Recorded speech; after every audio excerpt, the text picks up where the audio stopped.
How many rows have you got in here? 4? Where? 4 seats? 4 rows of seats? Yeah, it's three seats. Yeah, with it. Yeah. Did y'all put an extra one in? Huh? Did y'all put another one in? No. Did it come like this? This is the truck. I've never seen one with that many seats in it. What you say? It's my boss. I said I've never seen one with that many seats in it. Oh, really? Yeah. That's why I was asking if you'd put an extra one in. No, it's the same. Like this. Okay. Nothing illegal? Nothing, sir. No drugs or anything? No herb. Nothing illegal. Okay. If I run my dog, will he tell me anything? Fine. And first at 5, we continue our breaking news coverage of the return of Kilmar Abrego Garcia to the U.S. to face criminal charges. Thank you for joining us tonight. I'm Megan Clark. And I'm Carl Willis. Abrego Garcia was mistakenly deported to his native El Salvador after living in Maryland for more than a decade. He illegally entered the U.S. An immigration judge put Abrego Garcia's deportation on hold, allowing him to stay here. Now, the Justice Department claims he has ties to a violent gang, and that's why he was deported. Several lawsuits were filed to try to bring him back to the U.S., leading to a lengthy legal battle. And he's now been returned to the U.S. to face human smuggling charges in Tennessee. Our Tom Rousey is joining us live now with the latest on this case and what you've been learning today, Tom.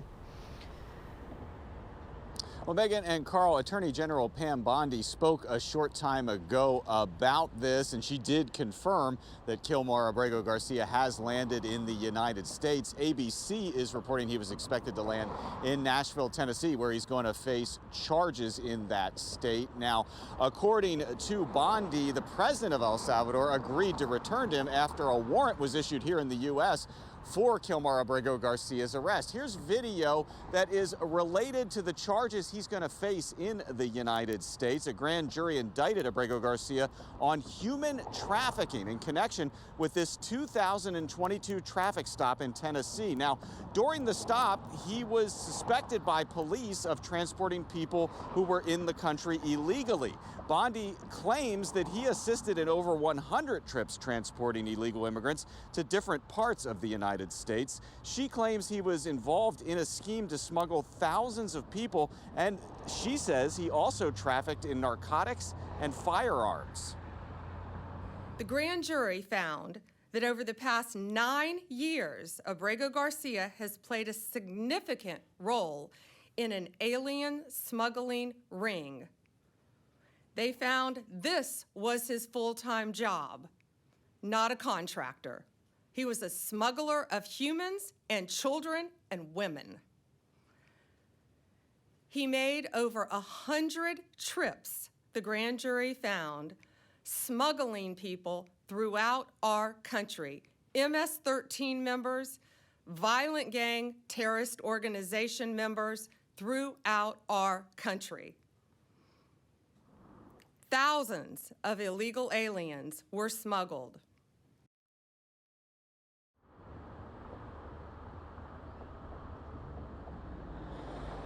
And in addition to all those accusations, Bondi also accused Abrego Garcia of being involved in the death of a rival gang member's mother at one point. Now, Abrego Garcia has had a number of run-ins with law enforcement over the years, but this is the first time he has ever faced official criminal charges in the United States related to any of those run-ins. The attorney for Abrego Garcia put out a statement not too long ago saying at that point he wasn't even aware that his client was coming back to the United States, but we hear that the family of Abrego Garcia is actually going to participate in a press conference soon, giving their side of all these things after all these accusations made by the U.S. Attorney General. Reporting live in D.C., Tom Rousey, 7 News. All right, Tom, thank you so much. And just now, Kilmar Abrego Garcia's family and lawyer are now speaking via Zoom. Yes, we heard from Attorney General Pam Bondi earlier. Let's take a listen to the attorney and Abrego Garcia's wife. Because due process means the opportunity to defend yourself before you're punished, not afterwards. Mr. Abrego Garcia is going to be vigorously defending the charges against him. I am planning to meet with him as soon as possible. As we've explained to many of you, he's been held completely incommunicado for the entire time that he was in El Salvador. He was not allowed attorney visits. He was not even allowed attorney phone calls.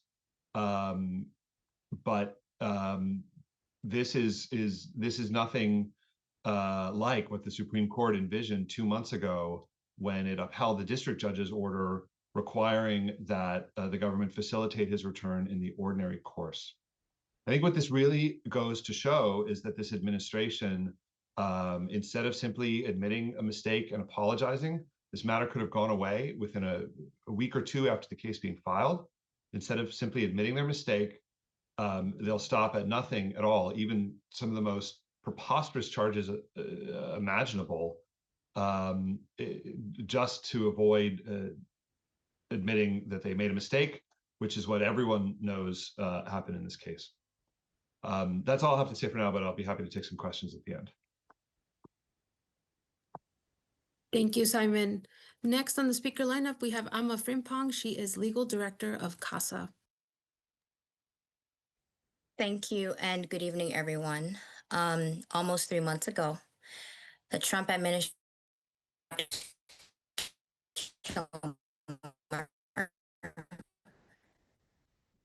without their father. For 3 months, these 3 children and Kilmar's wife have been wondering, when will their loved one come home? When will their husband come home? When will their father? Coming from Abrego Garcia's lawyer, family and leaders of CASA are also speaking, addressing his return to the U.S. today to face criminal charges here in the U.S. 7 News is staying on top of all of the breaking developments. You can find our full coverage on Kilmar Abrego Garcia's case on our website, WJLA.com, and on the 7 News YouTube channel. Supporters of Kilmar Abrego Garcia, a Maryland man wrongly deported to an El Salvador prison, say they want due process for him.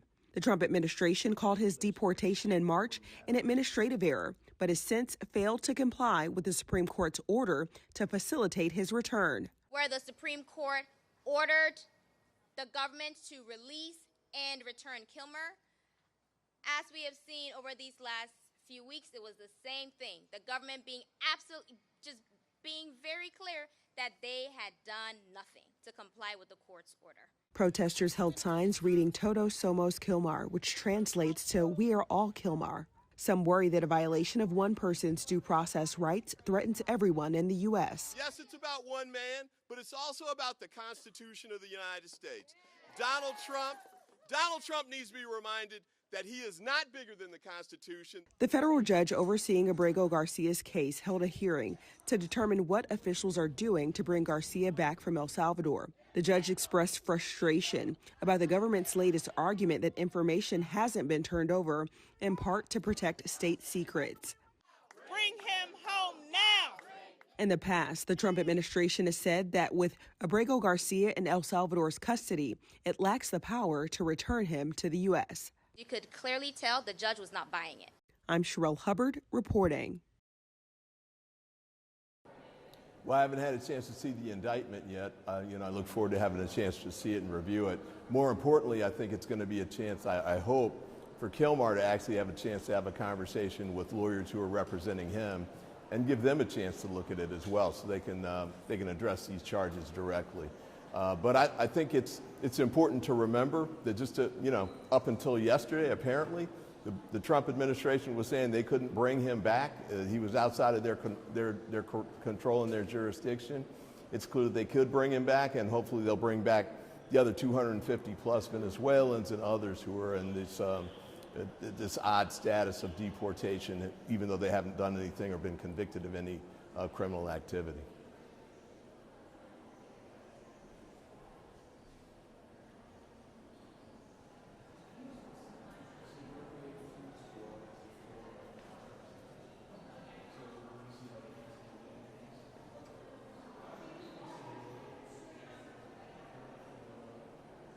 I didn't know that there were going to be federal charges, although there was speculation about a variety of things that they might try and do to frankly try and get this off their plate.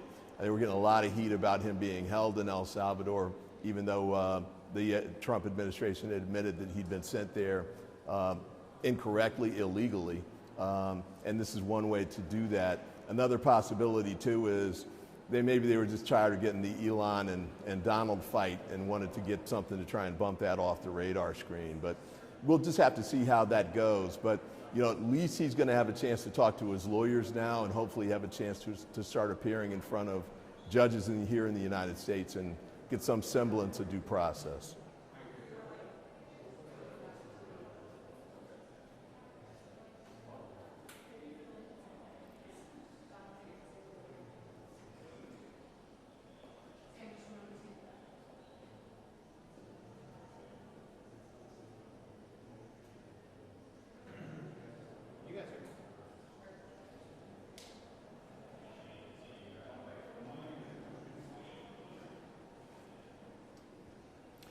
Well, I don't know one way or the other. I'm certainly not confident that the Trump administration is not using the Department of Justice to carry out its political ends here. I mean, we've seen what they've done in other scenarios, for example, with respect to the Eric Adams matter. And there are cases in the Eastern District of New York where there are questions that have been raised about them deporting individuals who are facing charges back to El Salvador, potentially to keep them from testifying in a way that would embarrass President Bukele down in El Salvador. But I think we just have to wait and see what's going on with it. But no, I'm not comfortable that the Trump administration is handling this in an above-board way.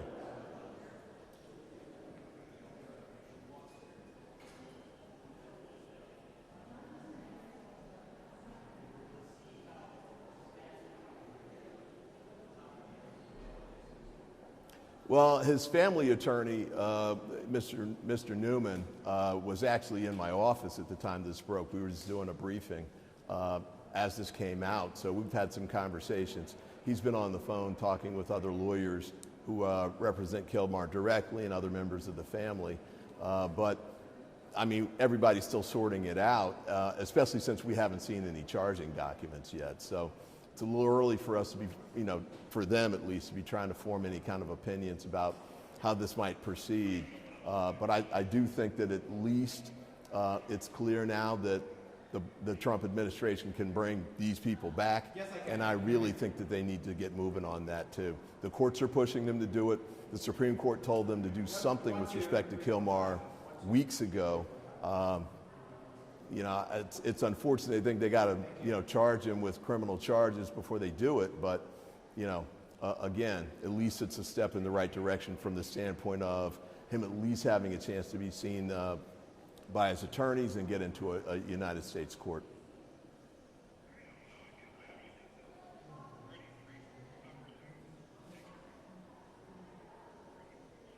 No, we don't have anything about travel arrangements or what's going to happen with that. As far as I know, we're not even aware of where he might be brought to here in the United States. If he's been charged in, I think it's Tennessee, one would think he would be taken there so he could have his initial appearance before that in that federal courthouse, but I don't really know for sure what they're going to do.